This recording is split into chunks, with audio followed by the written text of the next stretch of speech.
You're listening to Soundside. I'm Libby Denkman. Oh, voter, you are going to be asked to watch so many races in the coming months. There is, of course, the presidential race, which is sucking the air right out of the room right now. But there's also the governor's race, attorney general, congressional seats, state house representatives, lands commissioner, and of course, because you live in the great state of Washington, citizens' initiatives. And if you don't have enough to think about, there is a new initiative likely headed to your ballot, along with deciding whether to end the state's cap and trade program for carbon emissions, or repeal Washington's capital gains tax, or undercut the state's new long-term care insurance program. There is yet another initiative poised to hit your ballot. Voters will likely be weighing in on the future of natural gas. You know, the stuff that heats your house or cooks your food.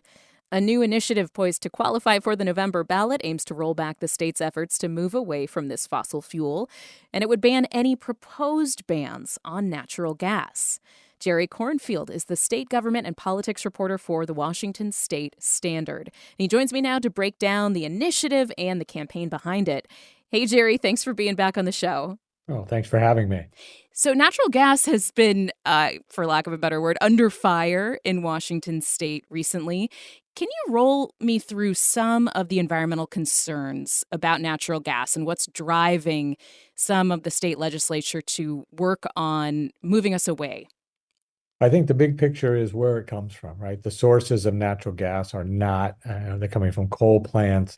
It's fossil fuel, as you mentioned. It's as opposed to solar and wind. And so natural gas, as the governor likes to call it, is a dirty gas. Once embraced by all of the country and the society, it's now been seen as not good in its production in terms of creating greenhouse gas emissions, and its contributions to climate change are much greater than people realized years ago. So it's a big turnaround. Yeah, I've also seen this push to emphasize the indoor air pollution component, like when people use natural gas to cook, even though it is seen as, you know, a really good way to control the heat under your food on your stove. It also contributes to indoor air pollution.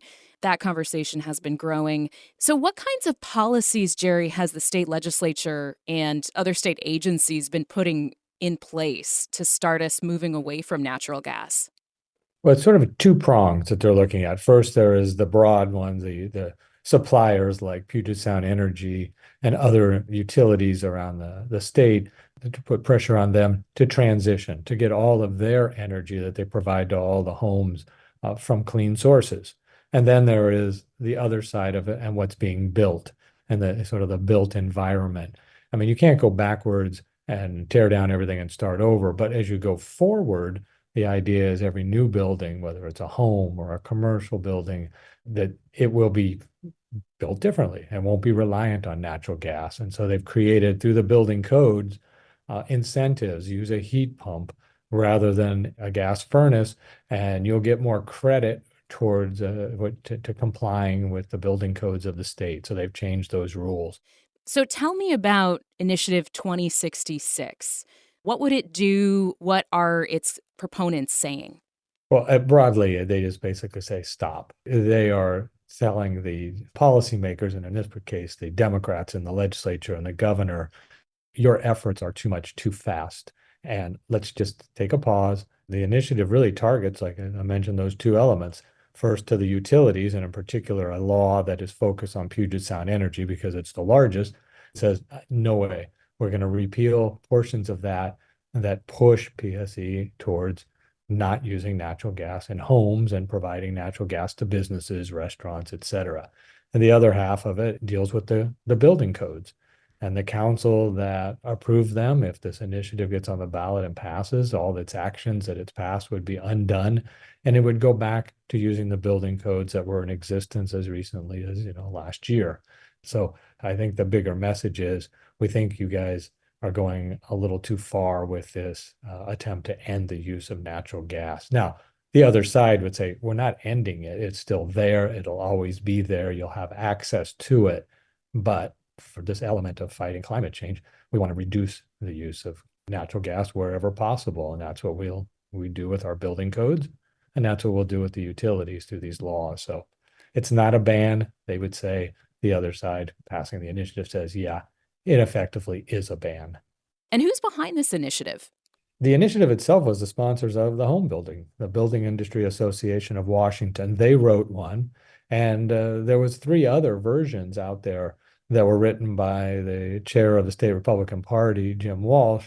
And so there was, actually they all were ready to go, and there were conversations held and negotiations. And in the end, BIW's idea won. It's their initiative, and it has the hospitality associations on board. So the building industry is on board. The folks who install natural gas are on board, and they're behind it. They're the ones raising the money and writing the checks.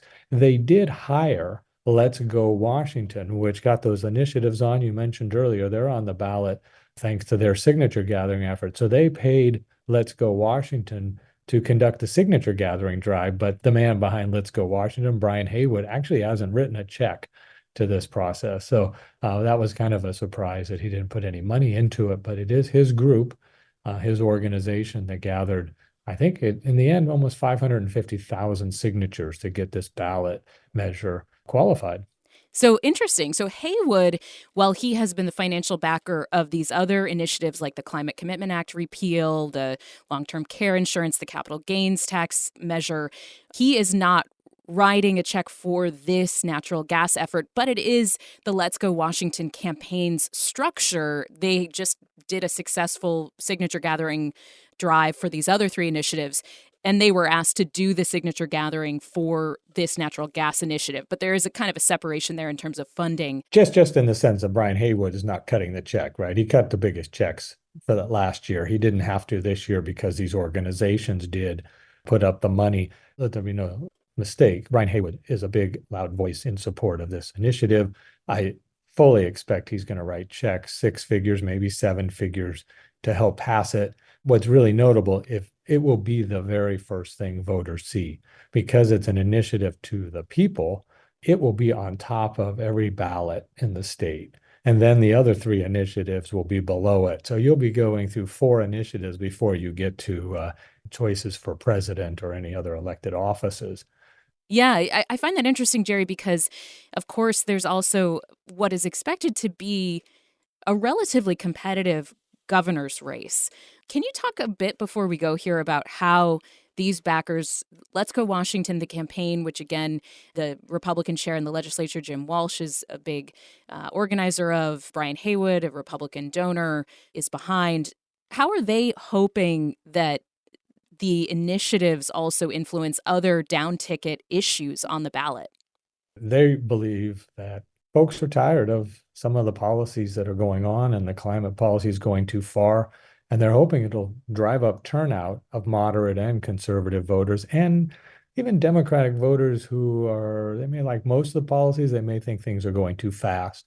So their intention is, and their desire is that these initiatives will draw out voters who may not even be that interested or informed about the individuals running for all these other offices, but they care about natural gas, they care about the gas prices, et cetera. And so they'll vote on the initiatives, and then as they make their way down, they somehow may remember which candidates support the initiatives and which oppose, and cast some ballots. I mean, Republicans in the state are the minority party, and they do not have a lot of strong candidates this year, in my opinion. So they need voters to turn out in hopes of winning some races, legislative races, and farther down the ballot. So this is really the biggest force to get out voters to support Republican candidates. Jerry Cornfield is the state government and politics reporter for the Washington State Standard.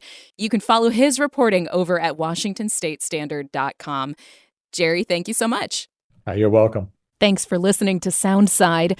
This show is only possible because listeners support us. If you're able to give right now, please check out the show notes for a link to donate. And don't forget, you can listen live on KUOW 94.9 FM Seattle at noon and 8 p.m., Monday through Thursday, or anytime online at KUOW.org.